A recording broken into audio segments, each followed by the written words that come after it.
Hey guys again welcome back to my channel Himani physics tutorials. Guys आज जो हम topic पढ़ने वाले हैं वो हमारा क्लासिकल मैकेनिक्स का एक टॉपिक है जो कि हमारा स्पेशल थ्योरी ऑफ रिलेटिविटी है। तो special theory of relativity basically हमारा बीएससी एंड एमएससी लेवल का टॉपिक है। लाइक हम क्लास 11th में भी इसे पढ़ते हैं। तो काफ़ी सारी ऐसी चीज़ें होती हैं जो हमारे डाउट्स क्लियर नहीं हो पाते हैं टिल हायर क्लासेस। तो मैं चाहूँगी कि मेरी इस वीडियो के थ्रू आपको हर एक पॉइंट आसानी से समझ में आए और आप आसानी से कोई भी इससे रिलेटेड क्वेश्चन जो भी एग्जाम में हायर लेवल के कॉम्पिटिटिव एग्जाम में पूछे जाते हैं वो आप आसानी से सॉल्व कर पाएँ। So moving on to our topic which is frame of reference. तो पहला टॉपिक इसमें है जो कि बहुत ज़्यादा इंपॉर्टेंट है, वो है हमारा frame of reference. So guys आप देख सकते हैं कि जो हमारा फ्रेम ऑफ रेफरेंस होता है, हालांकि बहुत सारे लोग इस वर्ड से फैमिलियर होंगे बट फिर भी कुछ ऐसे डाउट्स होते हैं जो हमारे मन में रह जाते हैं, तो I try to clarify them. So first point हमारा फ्रेम ऑफ रेफरेंस में है कि in place from where observations are made is called frame of reference. Simple सी लैंग्वेज में मैंने कुछ पॉइंट्स में समझाने की कोशिश की है। तो जो हमारा फ्रेम ऑफ रेफरेंस होता है ये एक ऐसी जगह होती है जहाँ से कोई भी ऑब्जर्वेशन को हम मेड कर सकते हैं। ठीक है, किसी के भी रिस्पेक्ट में हम कोई भी चीज़ अगर देखते हैं तो वो हमारा फ्रेम ऑफ रेफरेंस कहलाता है। So in physics, a frame of reference is represented by a coordinate system with respect to spatial coordinates of any point in space is determined, and we also associate a clock with a coordinate system to measure time of any event in space. देखिए, इस point के through हमें ये पता चलता है कि space में हमारा कोई भी इवेंट अगर हो रहा है तो हम उसे एक फ्रेम ऑफ रेफरेंस के रिस्पेक्ट में मेजर कर सकते हैं। हम सिंपल सा उसे कोऑर्डिनेट सिस्टम में मेजर कर सकते हैं। सो हमें पता है कि हमारे पास दो टाइप के फ्रेम ऑफ रेफरेंस होते हैं। So we have two type of frame of reference. First one is inertial frame of reference and second one is non-inertial frame of reference. So inertial frame of reference में क्या होता है, देखिए simple से पहले हम ये जान लेते हैं कि मान लीजिए हमारे पास एक कोऑर्डिनेट सिस्टम है जिसमें हमारा x कोऑर्डिनेट है, y कोऑर्डिनेट है, z कोऑर्डिनेट है। ठीक है, इसे हमने s फ्रेम से डिनोट किया है। जो हमारा फ्रेम ऑफ रेफरेंस है उसे हमने, ये जो सिचुएशन हमारे पास बनती है उसे हमने s से डिनोट किया है और इसे हमने फ्रेम ऑफ रेफरेंस माना है। ठीक है, तो देखिए इनर्शियल फ्रेम ऑफ रेफरेंस में क्या होता है, कोई भी दो फ्रेम हमारे हमने क्या किया, कंसिडर किए और हमने ये पॉइंट किया कि हमारे पास टू फ्रेम ऑफ रेफरेंस है, उन्हें इनर्शियल तब कहा जाएगा जब, ठीक है, जब क्या होगा, जब या तो वो रेस्ट में होंगे या मूविंग होंगे, वो एक कांस्टेंट वेलोसिटी से, या वो मूव कर रहे होंगे एक दूसरे के रिस्पेक्ट में, या तो वो दोनों रेस्ट में होंगे या क्या कर रहे होंगे, मूव कर रहे होंगे एक कांस्टेंट वेलोसिटी के साथ एक दूसरे के रिस्पेक्ट में। ठीक है, तो वो हमारा इनर्शियल फ्रेम ऑफ रेफरेंस कहलाता है। ये हमारा है एस फ्रेम ऑफ रेफरेंस और ये हमारा है S dash frame of reference. So we can write two frame are said to be inertial if they are rest or moving with respect to velocity, with respect to constant velocity with each other.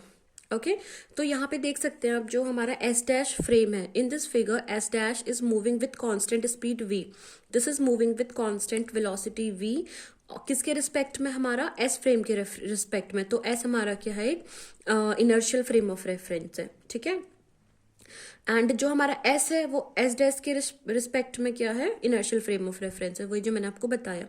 तो आप इसे लिख सकते हैं कि in this figure S dash is moving with constant speed V with respect to S. Therefore, S is S dash. S and S dash are inertial frame of references. Okay. So I hope कि ये topic आपको clear होगा. Moving on to the next topic. So next topic is non-inertial frame of reference. इससे पहले हमने inertial frame of reference पढ़ा था, अब हम पढ़ेंगे non-inertial frame of reference. तो non-inertial frame of reference में हमारा होता है कि a frame of reference is said to be non-inertial if it is either accelerating or rotating. या तो वो accelerating होगा या वो rotating होगा। ठीक है, ये accelerate कर रहा है या रोटेट करेगा। अगर कोई भी फ्रेम ऑफ रेफरेंस या तो एक्सेलरेट करेगा या रोटेट करेगा तो वो हमारा non inertial frame of reference है। ठीक है, अब एक नोट पॉइंट आपको डिफाइन करूंगी मैं। तो जो हमारा नोट पॉइंट है वो ये कहता है कि we define two inertial frame whereas we define single non-inertial frame because absolute single inertial frame, absolute या single inertial frame जो होता है वो exist नहीं करता है, whereas single absolute non-inertial frame exist। ठीक है, तो हमें इससे ये पता चलता है कि कोई भी हमारे दो फ्रेम्स हैं, ठीक है, दो इनर्शियल फ्रेम्स को हम क्या बोलेंगे, सिंगल नॉन इनर्शियल फ्रेम बोल सकते हैं, ठीक है। लेकिन जो हमारा नॉन इनर्शियल फ्रेम होता है वो सिंगल रह सकता है, ठीक है। Non inertial frame because absolute inertial frame does not exist whereas single absolute non inertial frame exist. Hope कि ये पॉइंट आपको क्लियर होगा। नाउ हम बात करेंगे हमारा नेक्स्ट टॉपिक जो कि हमारा postulates of special theory of relativity. इसके कुछ पोस्टुलेट्स है तो देखते हैं कि वो क्या हैं। सो फर्स्ट पोस्टुलेट हमारा कहता है कि all inertial frames are equivalent, therefore laws of physics must be invariant in all inertial frames. जो हमारे इनर्शियल फ्रेम्स होते हैं वो सारे इक्विवेलेंट होते हैं, तो उसमें जितने भी फिजिक्स के लॉज होते हैं वो सारे के सारे इनवेरिएंट होते हैं, that is they do not change with reference to these frames. Okay, इन फ्रेम्स के जब इन फ्रेम्स को हम कंसिडर करते हैं तो हमारे जितने भी फिजिक्स के लॉज है वो कोई भी चेंज नहीं होते हैं, they exist as they are. And the second postulate हमारा कहता है कि जो स्पीड है उसका जो मैग्नीट्यूड है, ठीक है, speed of light in vacuum has same value in all inertial frame. जितने भी इनर्शियल फ्रेम्स है उसमें जो स्पीड ऑफ लाइट है वैक्यूम में वो क्या रहती है, सेम रहती है। And speed of light is the ultimate speed in vacuum. जो कि हमारी स्पीड ऑफ लाइट रहती है वही हमारी वैक्यूम में भी रहती है। सो होप कि आपको वो टॉपिक्स क्लियर होंगे जो भी पोस्टुलेट्स मैंने आपको बताए। नेक्स्ट हम पढ़ने वाले हैं इसमें गैलीलियन ट्रांसफॉर्मेशन। सो गैलीलियन ट्रांसफॉर्मेशन समझने के लिए हमें यहाँ पर दो inertial frame of reference consider करने होंगे। तो हम क्या करेंगे, दो फ्रेम ऑफ रेफरेंस हमने कंसिडर किए। आप गौर से अगर इसे देखेंगे तो एक जो है हमारा एक फ्रेम ऑफ रेफरेंस सी आपको ब्लू कलर की पेन से दिख रहा होगा, और एक फ्रेम ऑफ रेफरेंस जो एस फ्रेम ऑफ रेफरेंस है उसे हमने ब्लू कलर से लिया है, और जो S dash frame of reference है उसे हमने रेड कलर से ले रखा है। तो देखिए यहाँ पर हमारे पास हमने क्या करा है, दोनों कोइंसाइडिंग फ्रेम्स ले रखे हैं, ठीक है। तो हमने क्या किया, एक पॉइंट पी कंसिडर किया और हमें इसकी पोजिशन फाइंड आउट करनी है। So for S dash frame इस पॉइंट की जो पोजीशन होगी, ठीक है, तो हम क्या करेंगे, उसके लिए सबसे पहले इस पॉइंट से परपेंडिकुलर ड्रॉ करेंगे एक, ठीक है। इस पॉइंट से हमने एक परपेंडिकुलर ड्रॉ किया। इस परपेंडिकुलर से हमने इसके जो फुट ऑफ परपेंडिकुलर उससे एक लाइन इधर ड्रॉ करी और एक लाइन इधर ड्रॉ करी। हमें इसके कोऑर्डिनेट्स फाइंड आउट करने हैं, तो हमें और इसे हमने वाई एक्सिस में ऐसे जोड़ा। तो इतना करने के बाद हमने देखा कि जो हमारा ये वाला कोऑर्डिनेट है ये हमारा एक्स कोऑर्डिनेट है, ये जो हमारा जेड एक्सिस को काट रहा है तो ये जेड कोऑर्डिनेट है, और ये हमारा वाई एक्सिस को काट रहा है तो ये वाई कोऑर्डिनेट है। तो इसकी पोजीशन एस फ्रेम के लिए x comma y comma z है। और फिर हमने कंसिडर किया एस डैश फ्रेम, ठीक है। तो हमने ये देखा कि एक ये पर्सन है जिस ऑब्जर्वर है, ऑब्जर्वर को इसकी position x comma y comma z दिखी, और इस वाले फ्रेम के लिए जो ऑब्जर्वर है एस डैश फ्रेम के लिए, उसके लिए जो इसकी पोजीशन होगी वो होगी x dash y dash and z dash. So these are like points, okay.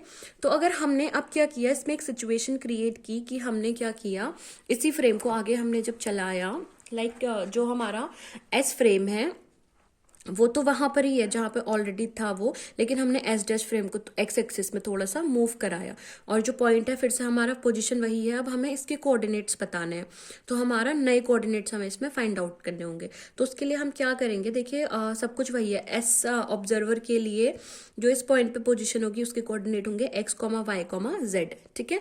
और जो एस डैश फ्रेम के लिए इस ऑब्जर्वर के जो कोऑर्डिनेट्स होंगे वो अब एक्स एक्सिस में कुछ तो चेंज आया है क्योंकि इसने इतना डिस्टेंस कवर किया है। तो जो हमारे जो एक्स है वो एक्स डैश के इक्वल नहीं है, लेकिन जो वाई डैश और जेड डैश है वो दोनों वाई और जेड के इक्वल है। तो हमें यही एक्स की वैल्यू फाइंड आउट करनी है कि इसने कितना चेंज आया हमारे इस कोऑर्डिनेट में। तो आप देख सकते हैं कि हमें पता है जो हमारी ये हमारा सिंपल से फॉर्मूले से निकला है, speed is equals to distance upon time से हमने इसकी डिस्टेंस फाइंड आउट कर ली जो कि आई हमारी वी.टी। तो उसके अकॉर्डिंग जो हमारा एक्स डैश कोऑर्डिनेट आया वो आएगा, तो कोऑर्डिनेट आएगा हमारा एक्स माइनस वी.टी, ऑलराइट। क्योंकि ये जो था हमारे पास, अब देख सकते हैं कि ये पूरा डिस्टेंस हमारे पास एक्स था, एक्स में से वी.टी माइनस करेंगे तो हमारा इसका इतना डिस्टेंस आ जाएगी। तो जो हमारा कोऑर्डिनेट आया x dash is equals to x minus v t से हमने किससे फाइंड आउट किया, speed is equals to distance upon time से। जो वाई डैश है वो वाई है, और जेड डैश है जो वो जेड है, और टी डैश हमारा टी के इक्वल है। सो यही जो है ये हमारा गैलीलियन ट्रांसफॉर्मेशन है, ठीक है। अब हम एक चीज देख सकते हैं कि हमारा सेकंड पॉस्टुलेट हमने ये बोला था कि जो भी होगा हमारा स्पीड ऑफ लाइट से ज़्यादा कुछ भी नहीं हो सकता। ठीक है।